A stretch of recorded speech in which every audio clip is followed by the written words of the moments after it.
Unang-una gusto kong magpasalamat dahil 2 dekada po ito in the making. The first time na nakatayo ako sa stage ng Jewels is doon pa tayo sa highway. So sa akin po ito parang napaka mahalagang yugto sa buhay ko ito dahil binalik ako ulit ni Lord dito at alam niyo naman yung istorya na banggit ko na one time. Nagsimula po ito sa isang panaginip na kausap ko si Pastor Papa. Doon pa po ako, nandun pa po kami sa ibang bansa. Nag-iisip pa lang akong bumalik dito, napaginipan ko siya. At yung panaginip na yon, nagtuloy-tuloy po yon, siguro almost a year, napaginipan ko uli siya nung nandito na ako. So nangyari po na pumunta ako rito 1 year. 1 year na ang nakakaraan. At ang ano nga lang po, hindi na kami nakita ni Pastor. Pero nevertheless, nung nakaupo na ako roon, ninanamnam ko ang church, nararamdaman ko yung embrace niya at saka embrace ninyo. Okay, uli, napaginipan ko uli siya. Nung nandito na ako, ang panaginip po na yun, nilapitan niya ako ron. Diyan mismo sa pwestong inuupuan ko. At para ang ginawa niya sa akin noon binigyan niya ako ng salamin. Ay, yung salamin ko, pinulot niyang ganyan, binigay niya sa akin. Ay, hindi ko alam kung ano ibig sabihin nun. Pero again, that was the time na nag-decide ako na I will settle here in the Jewels. Kaya salamat po sa inyong mainit na pagtanggap sa akin muli. Salamat sa Panginoon dahil totoo nga po na ito parang sweet embrace ng Panginoon sa akin. At tunay nga po itong pagtayo ko rito, I have come full circle. Salamat sa Panginoon. Magsimula na po tayo. Ang aking pong tatalakayin, bago natin simulan to, mangyari lang pong samahan niyo ako sa isang panalangin. Aming Ama, aming Diyos, muli po kaming nagpapasalamat, Lord, sa maaliwalas na panahon. Tunay nga, Lord, na Ikaw ang nagbibigay ng kaayusan sa iyong mga nasasakupan, Lord. At sa sandaling ito, Lord, ipinamahal-mahal namin sa iyo ang iyong mensahe, Panginoon, na naway tumimo sa aming mga puso, Lord. Give us an attentive ear, presence of mind, Lord, na maintindihan namin ng lubos, Panginoon, ang iyong sasabihin sa amin. Samahan kami ng iyong banal na Espiritu at masigla naming pakinggan ang iyong mga mensahe. Sa iyo po namin ibinabalik lahat ng papuri at pagsamba sa ngalan namin, Panginoon Kristo. Amen. Ang pamagat po ng working title po ng aking ituturo ay yung about vision. How to capture a godly vision. Simulan po natin ang ating pag-aaral sa isang quotation po. Isang quotation ng isang pastor. Isa pong pastor ito sa Idaho, sa Amerika. At isa rin po siyang manunulat.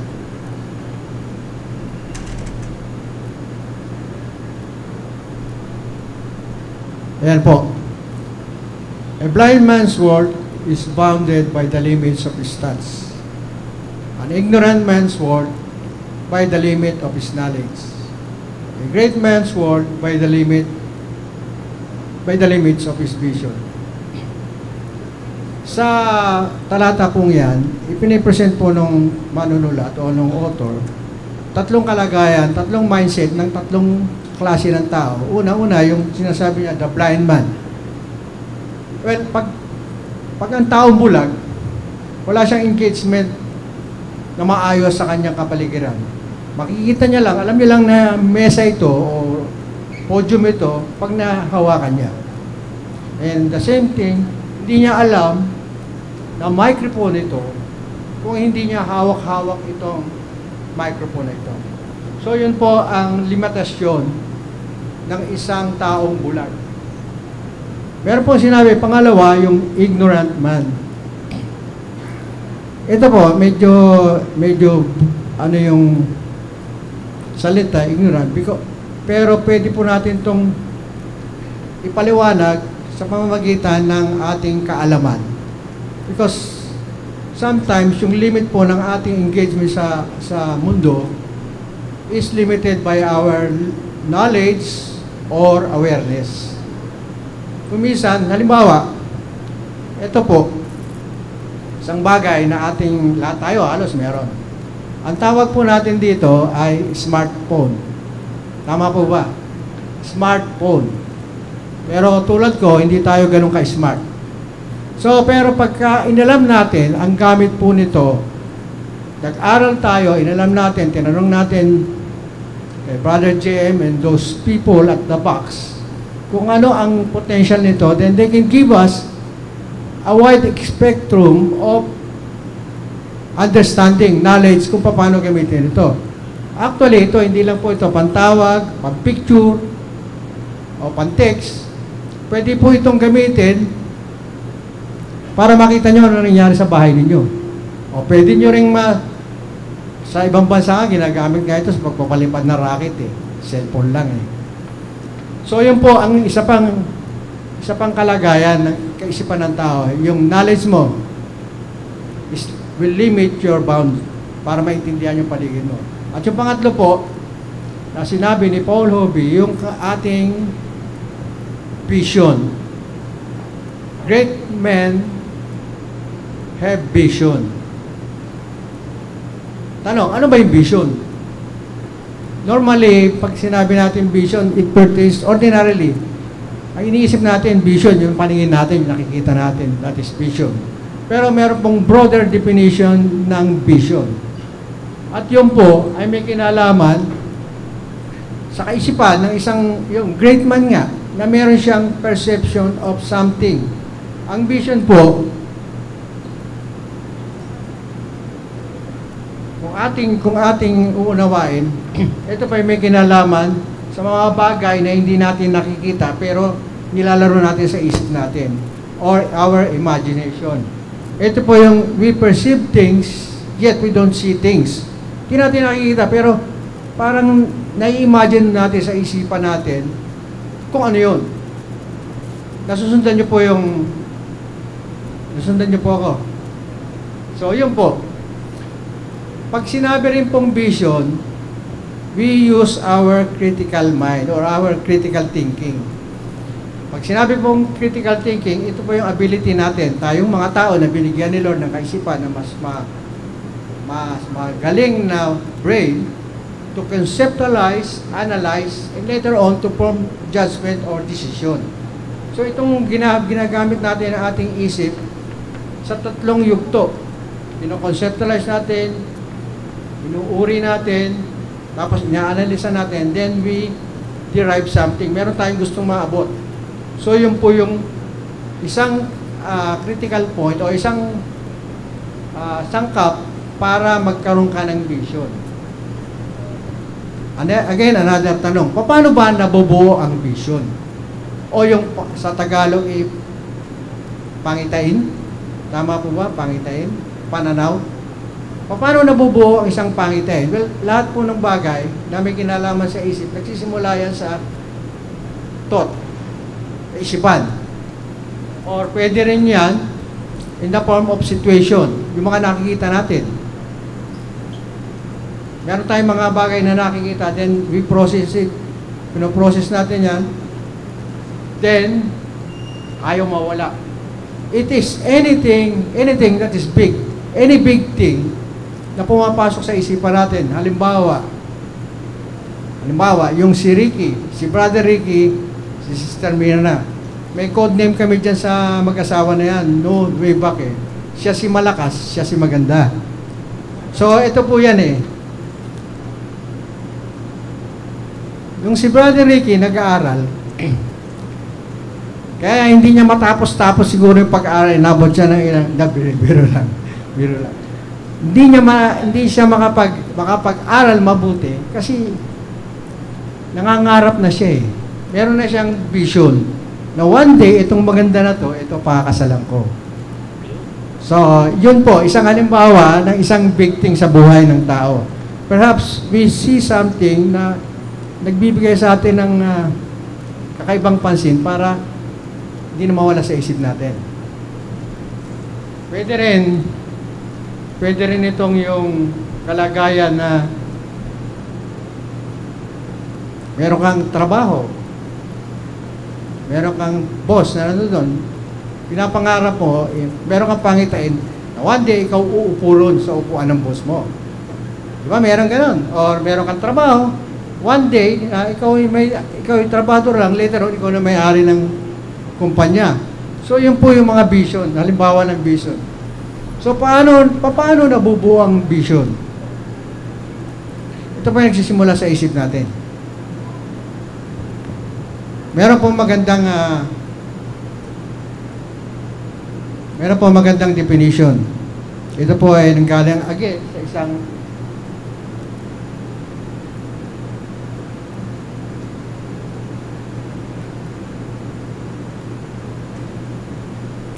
nanggaling po sa isang pastor uli, si Bruce Wilkinson. Sabi niya po, vision is something that makes your heart surge. A thing of hope and anticipation. It is something ready to be born within you. To come to maturity and carry you to heights you have never dreamed possible. Ito po yung sinasabi niya. Ito yung mga bagay na pumapasok sa ating kaisipan na later on, inaabang-abangan natin. At later on, itong bagay na ito, merong physiological effect sa atin.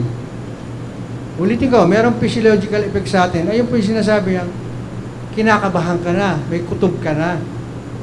Yung bang parang hindi ka na mapakali. Di ba ganyan po ang pangyayari kung minsan meron tayong bagay na ina-anticipate natin, nai-excite tayo, at kung minsan hindi na tayo mapakali, kung minsan para bang atakihin ka na sa puso. So, yun po yun. Ngayon, medyo mahaba po ito ha. Kumain na ba kayo? Maybe lang po. Meron na po bang nakakarinig dito sa salitang chason? Chason. Yun po, salitang chason. Yung chason po is nothing else but vision in Hebrew. Yan po ang salitang vision sa salitang Hebrew. Sabi po, ito po ay merong divine intention. Yun po yung pagkakaiba. Ito yung distinctive ng chason. Sa lahat ng vision na sinabi natin. Meron po itong divine intention at most likely it is God-inspired.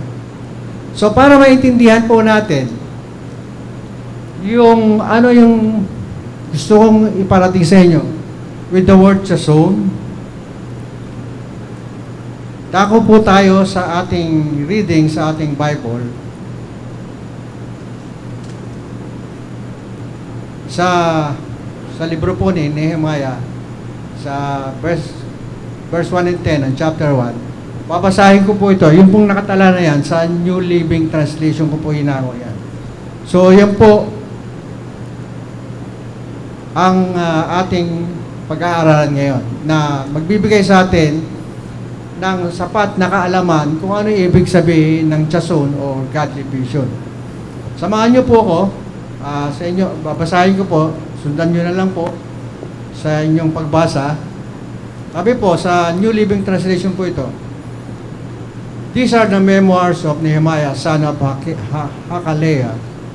In late autumn, in the month of Kislev, in the 28th year of King Artaxerxes' reign, I was at the fortress of Susa. Hanani, one of my brothers, came to visit me, and some other men who had just arrived from Judah. I asked them about the Jews who have returned there from captivity and about how things were going in Jerusalem. They said to me, things are not going well for those who return to the province of Judah. They are in great trouble and disgrace. The wall of Jerusalem has been torn down and the gates has been destroyed by fire. When I heard this, I sat down and wept. In fact, for days I mourned, fasted, and prayed to the God of heaven. Then I said, O Lord of God of heaven, the great and awesome God who keeps His covenant of unfailing love with those who love Him and obey His command, listen to my prayer. Look down and see me praying night and day for your people Israel. I confess that we have sinned against you. Yes, even my own family and I have sinned. We have sinned terribly by not obeying the commands, decrees, and regulation that you gave us through your servant Moses. Please remember what you told your servant Moses. If you are unfaithful to me, I will scatter you among the nations. But if you return to me and obey my command and live by them, then even if you are exiled to the ends of the earth, I will bring you back to the place I have chosen for the name to be honored. The people you rescued by your great power and strong hand are your servants. O Lord, please hear my prayer. Listen to the prayer of those who delights in honoring you. Please give me success today by making the king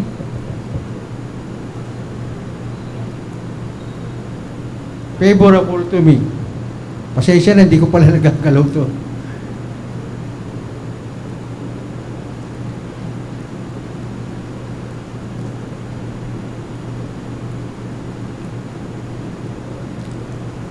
Please grant me success today by making the king favorable to me. Put it into his heart to be kind to me.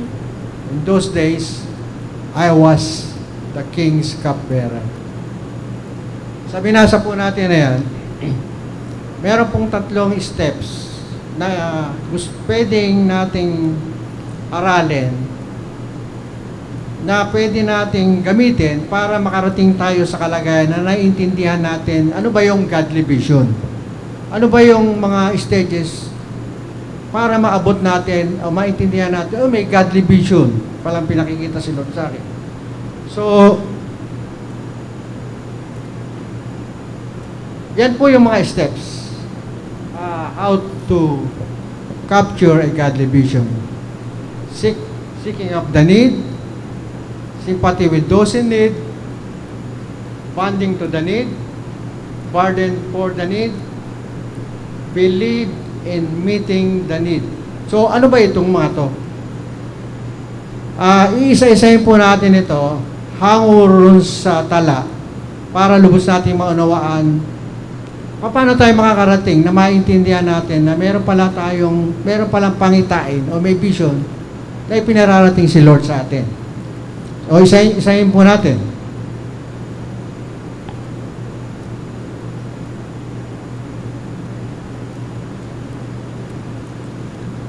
Seeking of the need.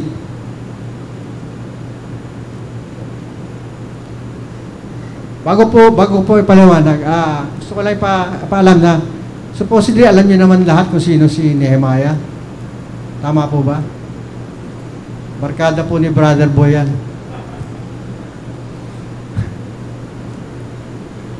Si Nehemiah po ay isang Hudyo na na-exile sa Babylon.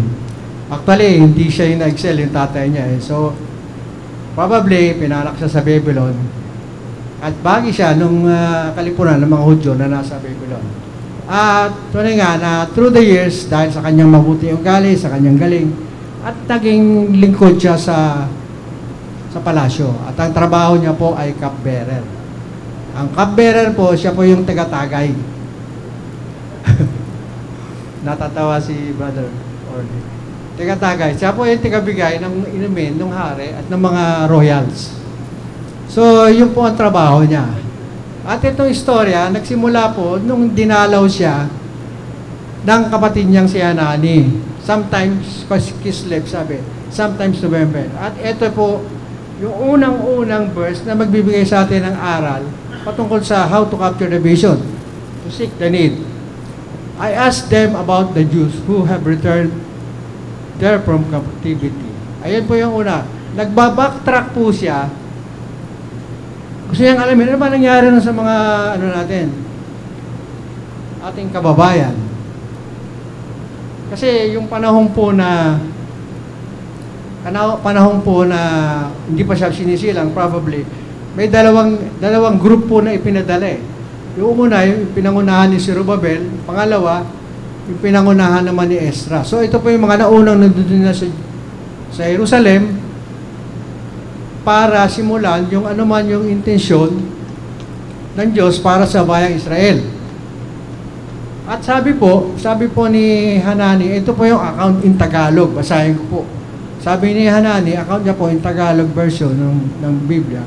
Kawawa naman sila noon, hinahamak at nilalait ng mga dayuhan nakatira malapit doon.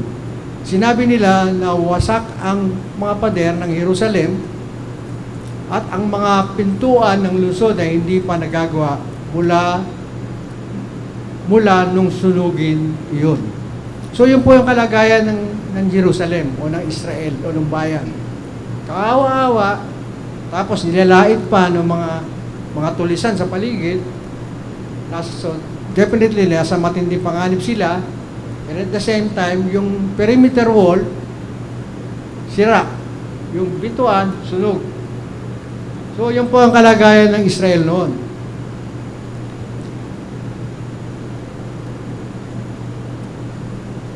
Yan po.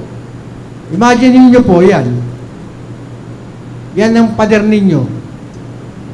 Yan ang nakakapaligid sa Israel. Ganyan po probably it's just an illustration, pero somehow, yan po nagpapakita sa atin kung anong kalagayan ng wall ng Israel. Pero si Nehemiah, ini-imagine niya rin yan. Sa kanyang pagkikwento ng kapatid, ini-imagine niya yan. Wasak. Yan yung wasak. Si Nehemiah, isang nakakatuwang respond niya lang ay yung awa, which is common to us. Common to you and me na pag nakakita tayo ng taong nahihirapan, ito sa bagyo, yung mga nabagyo, ang unang respond natin as a person, person, maawa. Naaawa tayo sa mga taong nahihirapan. Tama po ba?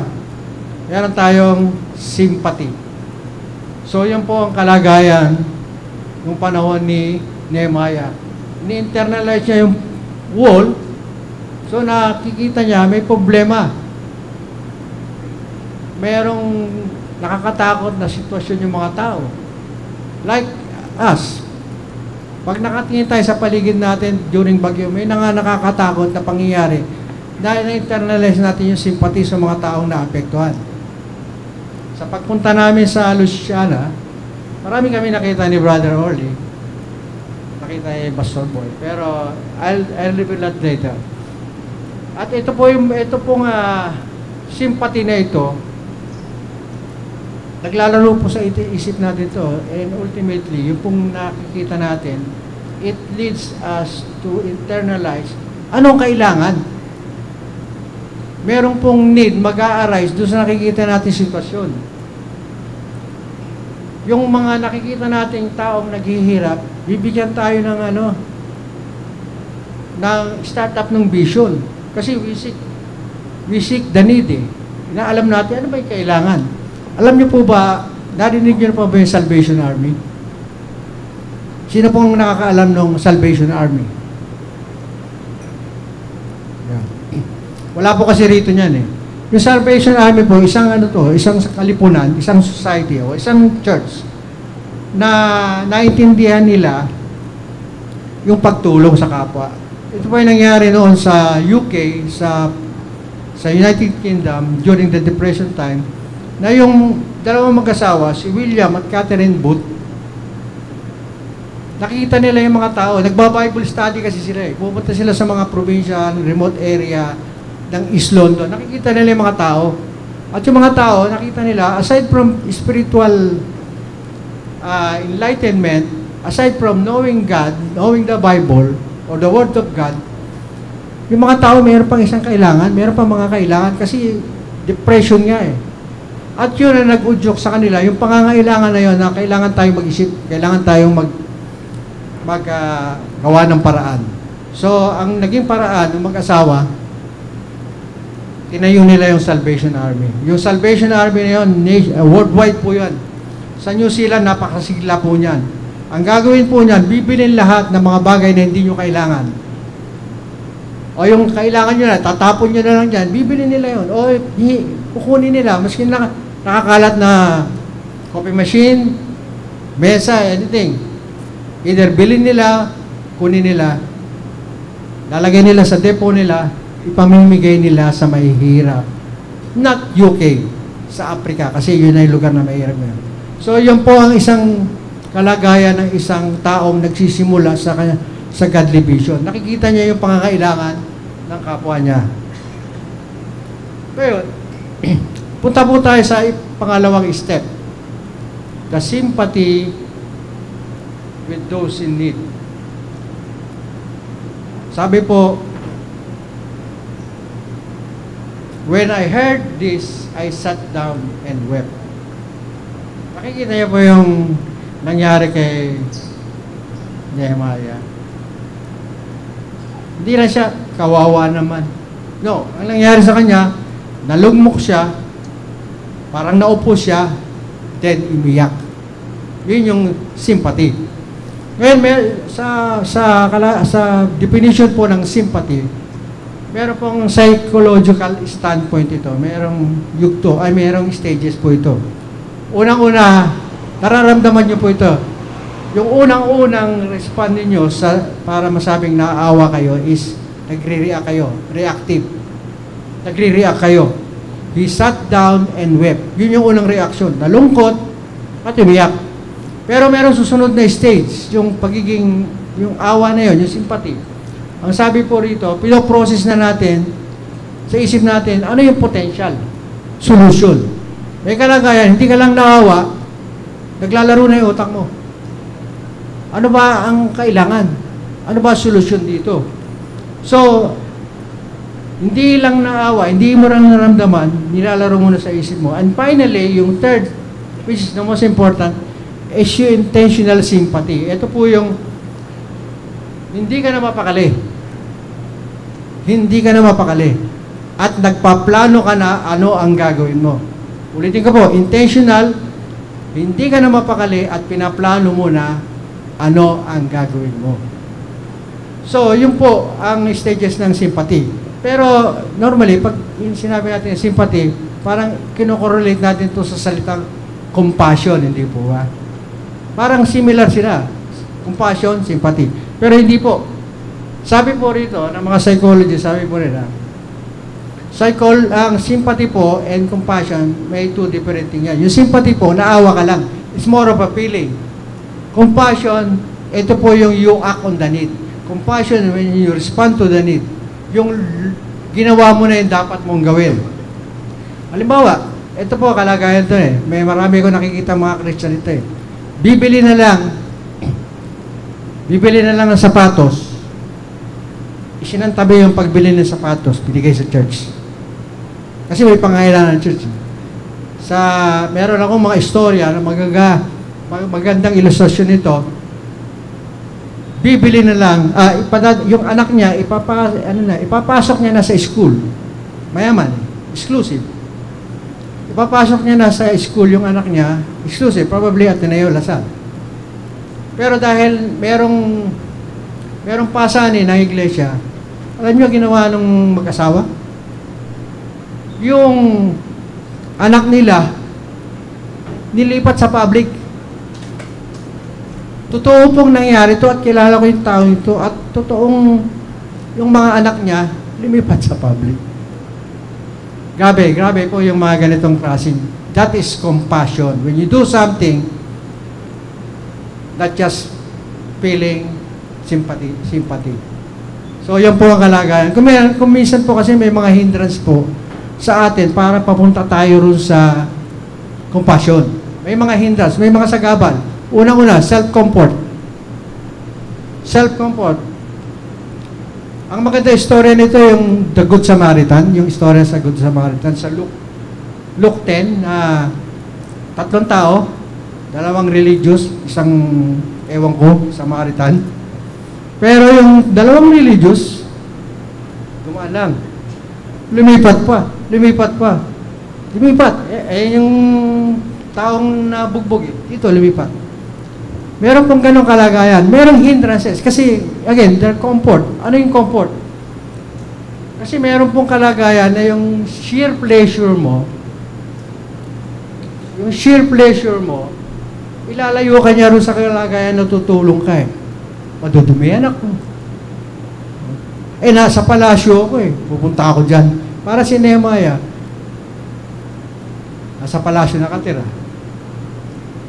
O kaya, nakatira ka sa isang magandang subdivision. Pupunta akong Malanday, ano? Parang ganon. Sample lang po yun. Pangalawa, yung fear of danger. Kasi itong pare, Pariseo, at saka isang Levite, probably, sabi niya, itong daan na to talagang notorious to eh. Kaya nga may nabugbog, bait ako titigil, baka ako naman sumunod. So, fear. Kumisan niya nagiging sagabal natin para tumulong. Kumisan natin pumunta ron dahil baka tayo malunod, dahil hindi tayo lumangoy. Di po ba may ganon? Or, ritual purity. Ano ito? Sa Jewish tradition po, kung ating unawaan yung nangyari sa Luke 10, itong mga Hudyo na ito, yung Jewish tradition, meron po silang kalagayan na dahil sila ay mga matataas na sa larangan ng pananampalataya, meron silang ugali na they don't get close to the dead or near dead. Sa kanila, it will render them dirty. Meron ganun pong kalagayan. At kung minsan, yung ritual purity na ito, nagiging sagabal nila para tumulong. Nagiging legalistic sila eh. At pangatlo, yung isa pang hindrance is yung pribileho ba? Minsan we feel privilege. Diba meron ganong kalagayan? We feel privilege. Anak ako ni ganito eh. Papupuntahin mo ka dyan. Meron ganong ugali ang tao kumisan. Because of their status in life or their affiliation, hindi ako pwedeng makisalamuha dyan. Meron na maganda story rito eh. Kay Andy Stanley, kung kilala niyo si Andy Stanley. Si Andy Stanley po, ay anak ni Charles Stanley. Again, si Charles Stanley po, barkada ni Brother Antolin naman yan. Ang ano po niyan, ito pong Andy Stanley, anak. May minister, meron na siyang church eh. May katabi siyang church. Hindi ko alam kung kaninong church yun, kung kay Bulo yun or what. Pero itong maugali ng kabilang church, pag dumarating yung mga nagrarally, yung mga freedom, LGBTQ, ang ginagawa ng kabilang church, sinasara yung pinto. Inaagahan nila yung service, sasara yung pinto. Kasi alam nila, dadaan na yung mga bakla, mga bading. Ayaw nila makikisalamuha ron. Pero sa Andy Stanley, because of his compassion to humanity, sa mga tao, hindi lang. Alam nyo, lumalabas yung church to give water doon sa mga nagpapalaga.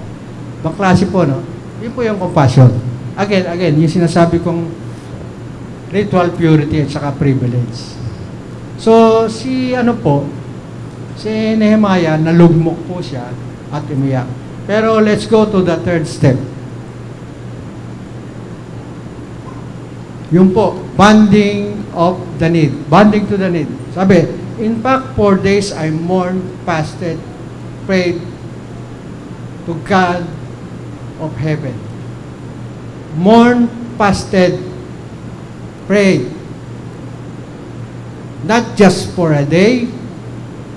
Ang sabi po, 4 days. Hindi natin alam kung ilan yung 4 days, kung 1, 2, 3, 4, 5. Pero, ang kalagayan po nito, ito yung kalagayan ng tao na nagbabando sa need. Walang tigil. Yung kanyang pagdulog sa Lord. Lord, paano ba to? Lord, paano ba to? Wala naman akong kakayanan. Diba? Lord, bigyan mo ako wisdom. So, walang tigil. No let up. Pray, pray, pray. Pass. Diba? Mourn. Pray. Yan po ang kalagayan ng isang taong papalapit ng ma-capture o maintindihan yung godly vision. Kung minsan, tayo, meron din tayong ganyan eh. May kantang, di na makatulog, di ba? Di ba? May tigyawan pa sa ilong. Ganyan po yun. Kaya lang, ito, ang binibigyan ng pansin, hindi yung kung sino lang. Ito, ano ba yung sinasabi ni Lord? Kaya hindi ka makatulog. Kaya pray ka ng pray, dahil may sinasabi si Lord. May nakikita tayong pangangailangan na alam natin si Lord ang nag-iintay na tayo ay mag-respond. Alam niyo po, ako naniniwala ako na like the case nun sa tatlong dumaan doon sa nabugbog. Yung dalawa lumagpas, yung isa tumulong, nanlubos. Bakit? Sa akin, naniniwala ako na there will always comes a time na merong magre-respond, then he is the one chosen by the Lord, chosen by God to do the will of God. Tayo, marami tayong nakikita eh. Diba? Pero again, dahil hindi natin alam o hindi natin naintindihan how to capture the vision, along the way, nawawala. Pero sa tingin ko, once na yung chosen one ay nandoon na, he will respond pag may nakita siyang need. So yun po, pupunta po tayo again sa pang-apat, pardon to the need. Listen to my prayer. Look down and see me praying night and day for your people. Night and day, nagdadasal siya. Night and day, hindi lang Sunday.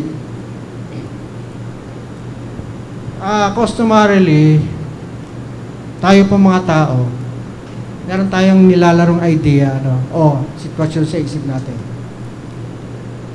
Everybody has that kind of yung mental ability. Meron ka may isip, meron ka nakita.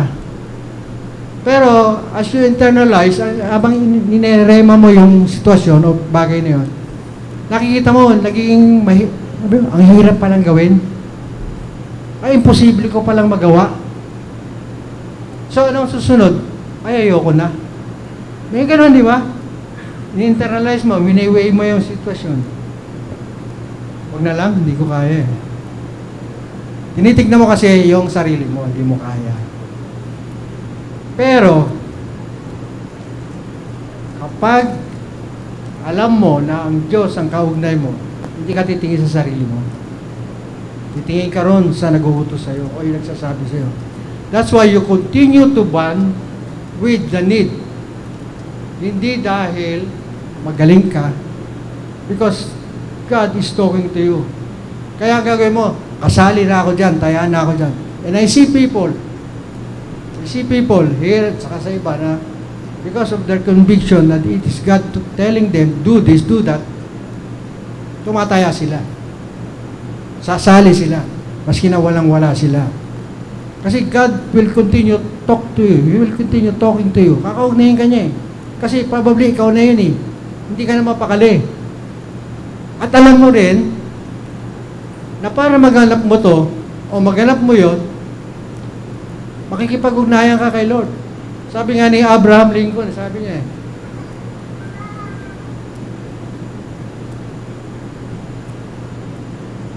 sabi po ni Abraham Lincoln, without the assistance of the divine being, I cannot succeed. With the assistance, I cannot fail. Nakuha niyo po yung ibig niya sabihin? Kung wala ang Panginoon, hindi ko magagawa. Pero, with His assistance, hindi ako magkakamali, hindi ako mag-fail. So yun po, si Abraham Lincoln po ay ang isa sa mga key figure ng emancipation of the slave. Actually, siya yung presidente na nag-declare na wala nang alipin because of his compassion, because of his vision that their country, yung kanilang bayan, equal ang lahat. Walang alipin. Lahat tayo pantay-pantay. So, yun po ang ni Abraham Lincoln. Parang legacy niya. Because he knew that God is with Him. Kaya ko to. I will not fail. Ngayon, pupunta po tayo sa panglima. Ito po yung isa pang stage. Believe in meeting the need. Sabi sa tala, sa verse 11, listen to the prayers of those of us who delights in honoring you. Please grant me success today by making the King favorable to me, put into His heart to be kind to me. Ano po yung pinahiwatig nito? Anong meron dito sa talatang ito? Ito po ang pwede nating himayin. Note nyo po. The verse is saying, Nehemiah already had a plan. Ha? May plano na siya. Pero, bago niya i-reveal yung plano niya, ang sabi niya, listen to the prayer of those of us who delights in honoring you. Ano po ito? Bago niya simulan na share kay Lord, ano yung plano ko? Binigyan niya ng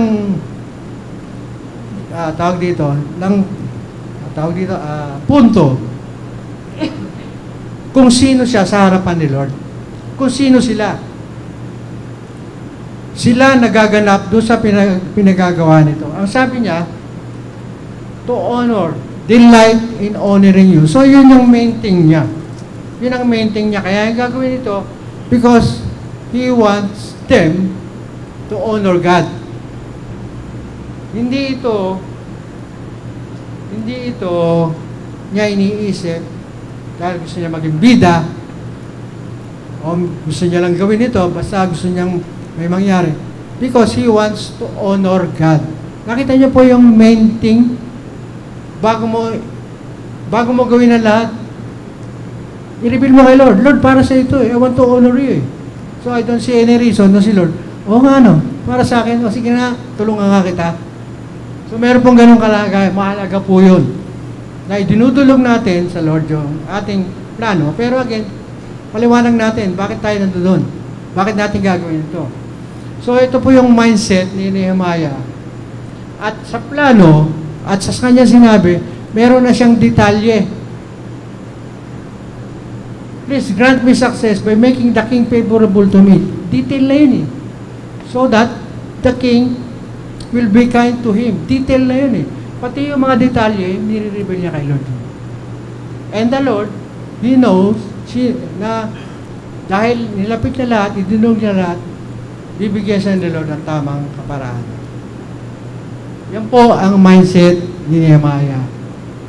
He put into his heart, ano ba yung gagawin ko to? Para sa Panginoon ko. Hindi para sa akin. Meron siyang kalagayan na alam niya yung sino yung pinaglilingkuran niya. Meron pa ngang ito po. Mahalaga po ito sa ating pag-aaral, paano natin makasatuparan yung pangitain. Si Nehemiah po ay, tandaan niyo, hindi siya ipinanganak sa Israel. Nandun na siya lumaki, tumanda sa Babylon. Pero alam niyo po ba, na alam niya ang Bible niya, wala pang Bible noon, pero alam niya ang Scripture.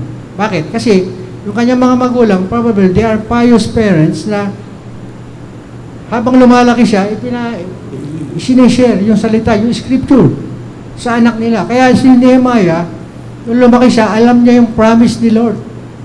Kaya nga sabi niya, kami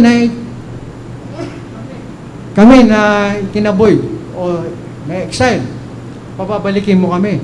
At yun ay nakatala.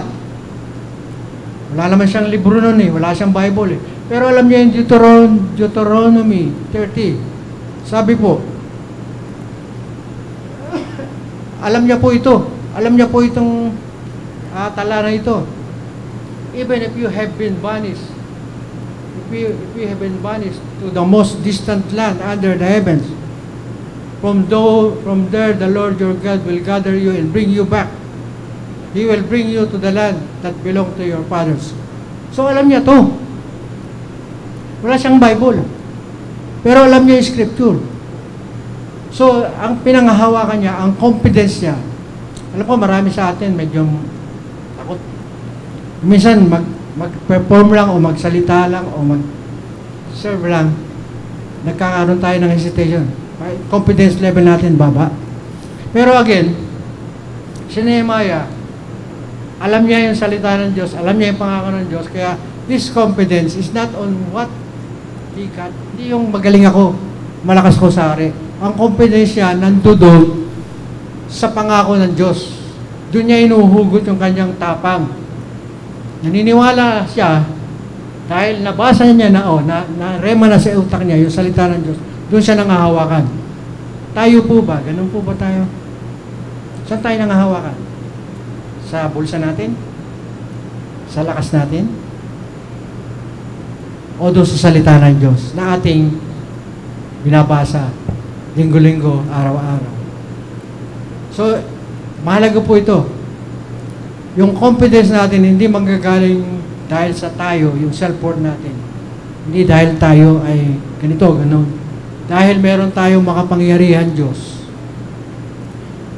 na pwede nating hingan ng tulong. Kaya nga, naintindihan ko na hindi tayo bulag, hindi tayo limited ng knowledge, hindi tayo ignorant. Bahagi tayo rin sa great men. Bakit? Hindi dahil magagaling tayo. Dahil tayo ay anak ng makapangyarihan ng Diyos. We have a great God. Okay po ba? So, 2 oras na lang po.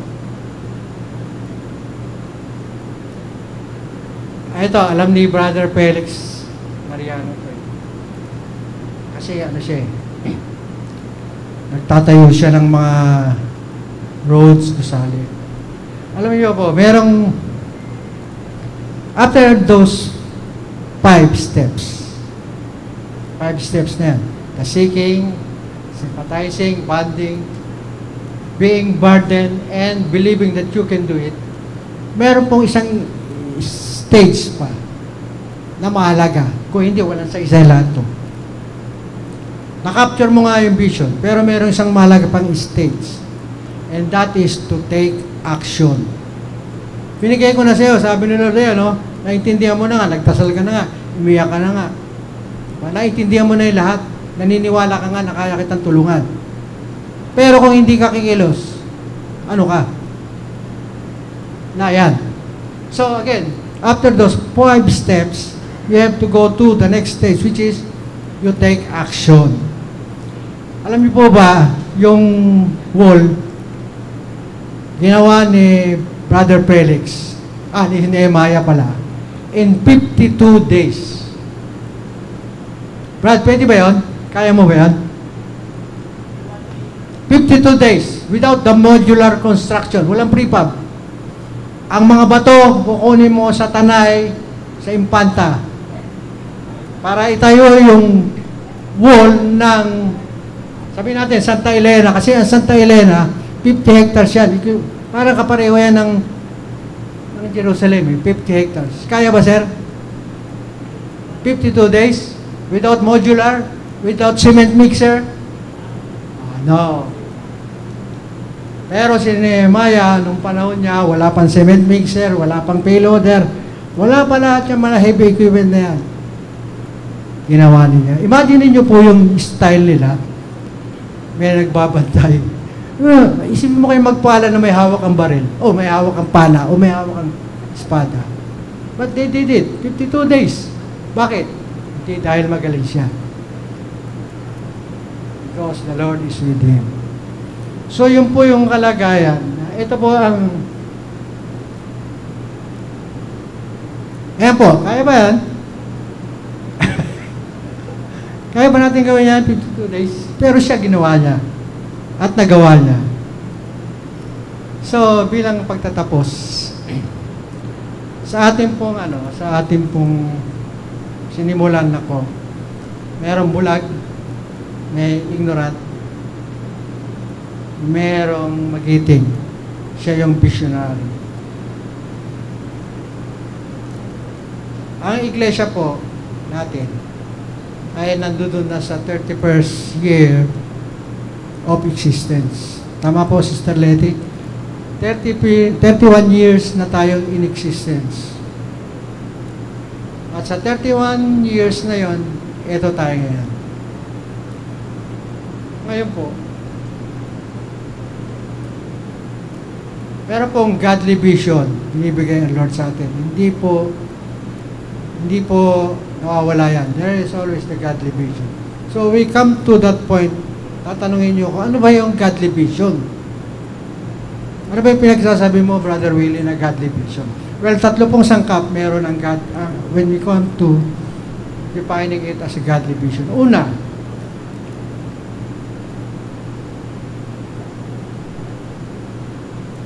ayan po yung mga sangkap para masabi natin ang isang vision o isang pangitain ay may kinalaman sa Panginoon. The vision leads to helping others. Tandaan po ninyo, godly vision leads to helping others. Hindi lang yung sarili mo. It leads to helping everyone who is in need. So, yung pong unang sangkap niyan, leads to helping others. Mahalaga po yan. Hindi pwedeng wala yan. Sa ating mga activity, sa ating profession, sa ating mga ginagawa, kailangan meron tayong natutulungan. Hindi lang yung tayo nagbe-benefit. Hindi lang yung galing natin na di-develop, na nasasangkapan. Hindi lang yung bulsa natin na pupuno. Kailangan meron tayong natutulungan. Mahalaga po yan. Pangalawa, the vision glorifies God. At binanggit na natin yan. Without you glorifying God, I don't see any reason para sabihin mong godly. Kasi that's the whole intent, to glorify God. That's why you do something, you perceive a mission, you conceive a mission, para i-glorify si God. At pangatlo, vision advances the kingdom of God. Vision advances God's kingdom. Sa akin po, sa aking pag-aaral, 3 pong larangan yan eh. Una, yung personal transformation mo. Yung personal transformation, mahalaga yan. To advance the kingdom of God, kailangan meron kang transformation. That's why we study, we immerse in the Word of God, para magkaroon tayo ng transformation as a person. Pangalawa, advancing the kingdom of God requires sharing of the gospel. Kaya nga merong tala, the Great Commission. Bahagi po rin yan ng godly vision. We share God or the presence of God sa lahat ng tao na maabot natin.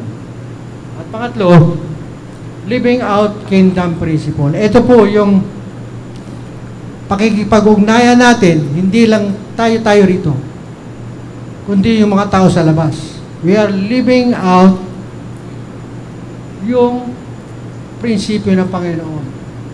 We reflect God's love, God's character pag nandun tayo sa labas at kasama natin yung mga hindi nakakakilala sa Lord. So palagi po yung 3 na yun, kailangan mahalaga po yun. As a footnote to this, yung pong ating, ano yung ating theme for this year? Advancing the kingdom, advancing God's glorious kingdom together. Ulitin ko advancing God's glorious kingdom together. Kaya po tayo may Bible study on Sundays after the service. Meron tayong dagdag kaalaman sinishare sa atin ng mga leader natin. Kaya tayo may turo during Friday ugnayan. Yung ating pastor binabalik sa atin yung mga dapat natin maintindihan. Bakit? Para lang ba dagdagan yung kaalaman natin? Meron pong pinatutunguhan po yun eh. At yung pinatutunguhan po nun, yung pagkikipag-ugnayan natin outside the church. Yung pagkikipag-ugnayan natin sa labas. Meron tayong evangelism. Actually, kasama sa immediate project o immediate concern yan. Pero binanggit na ni Pastor sa akin many times yung about Pusurubyo. Meron tayong plan to to set up a Bible mission in Pusurubi. Again, there is a working plan. Alam ko si Brother Boy pumupunta sa Lipa. I don't know, ano development o is that, ano lang ba yun? Kinakapanya lang. Pero again, meron din ganong intention. Somehow we could start a mission in Lipa. Pero, recently, nanggaling kami sa Luciana. Ito po, hindi bahagi ng regular na plan natin. Ayaw ko kay Orly, kay Brother Pastor Roger. Pero ako, sabit lang ako ron. Sa lingkit. Pero sa akin, ano yun eh? Excited ako, bakit?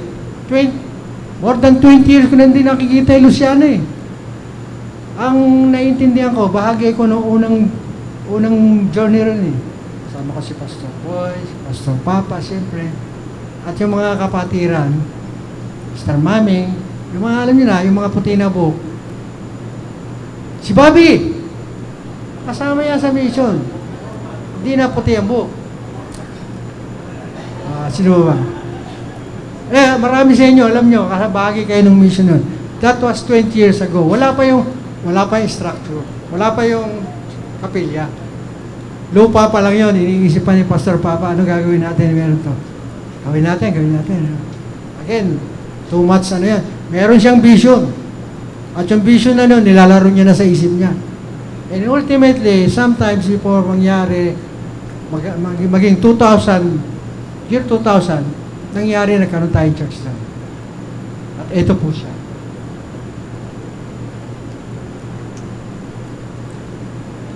Yan po siya ngayon. Hindi po siya noon yan.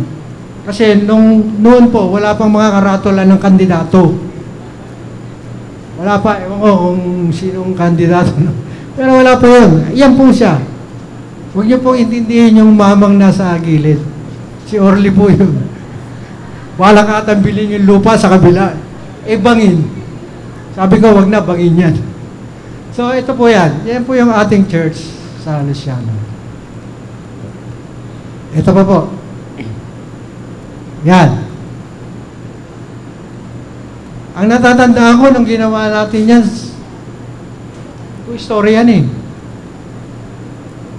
Merong second floor yan, para yun yung lugar para doon matutulog yung mission team at doon magpa-practice yung whoever want to engage.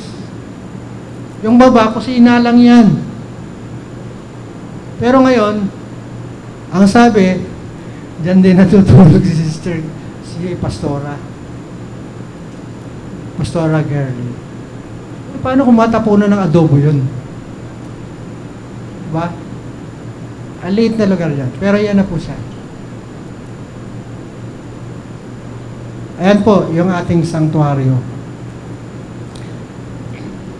Nakita nyo po? Well, nakita nyo po yung tatlong larawan. Ngayon, gamitin nyo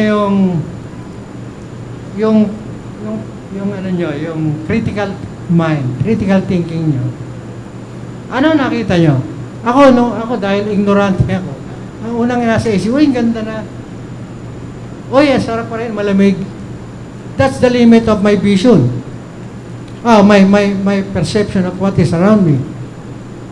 Pero pag inilagay mo sa kalagayan na hahanapin mo, kakapturin mo yung vision na pinakikita sa iyo ni Lord dyan, marami kang mapupuna. Mga needs. Tinan nyo yung kisame.